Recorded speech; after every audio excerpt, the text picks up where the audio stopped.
മലപ്പുറം പൊന്നാനിയിൽ യുവാവിനെ ആളുമാറി ജയിലിലടച്ച സംഭവത്തിൽ സ്പെഷ്യൽ ബ്രാഞ്ച് ഡിവൈഎസ്പിയോട് ജില്ലാ പോലീസ് മേധാവി റിപ്പോർട്ട് തേടി. റിപ്പോർട്ട് കിട്ടിയ ശേഷം നടപടികളിലേക്ക് കടന്നേക്കും. സംഭവത്തിൽ പൊന്നാനി പോലീസിന് വീഴ്ച പറ്റിയതായി പ്രാഥമിക വിലയിരുത്തൽ.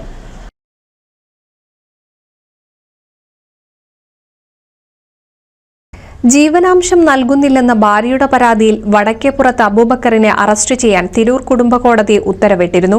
എന്നാൽ ആളുമാറി പോലീസ് അറസ്റ്റ് ചെയ്തത് ആലുങ്ങൽ അബൂബക്കറിനെയാണ്. പോലീസിന്റെ അശ്രദ്ധ മൂലം അബൂബക്കർ ജയിലിൽ കിടന്നത് 4 ദിവസമാണ്.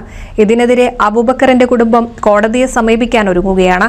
പോലീസിന്റെ ഗുരുതരമായ വീഴ്ച വാർത്തയായതിന് പിന്നാലെ സ്പെഷ്യൽ ബ്രാഞ്ച് ഡിവൈഎസ്പിയോട് ജില്ലാ പോലീസ് മേധാവി റിപ്പോർട്ട് തേടി. റിപ്പോർട്ട് കിട്ടിയ ശേഷം നടപടികളിലേക്ക് കടക്കും. സംഭവത്തിൽ പൊന്നാനി പോലീസിന് വീഴ്ച പറ്റിയതായി പ്രാഥമിക വിലയിരുത്തൽ. ആലുങ്ങൽ അബൂബക്കറിന്റെ പേരിൽ കുടുംബ പ്രശ്നവുമായി ബന്ധപ്പെട്ട് ഭാര്യ നേരത്തെ പോലീസിൽ പരാതി നൽകിയിരുന്നു. ആദ്യം ഈ കേസാണെന്ന് കരുതിയെങ്കിലും പിന്നീട് വീട്ടുപേരിൽ മാറ്റമുണ്ടെന്ന് അബൂബക്കർ പോലീസിനോട് പറഞ്ഞിരുന്നു.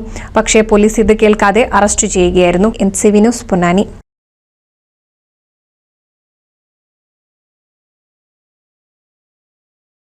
ഒരായിരം വിവാഹങ്ങൾക്ക് ഒരേ ഒരു ബ്യൂട്ടി സിൽക്സ്, എടപ്പാൾ, ചാവക്കാട്, തൃപ്രയാർ, പുത്തനത്താണി, പെരിന്തൽമണ്ണ.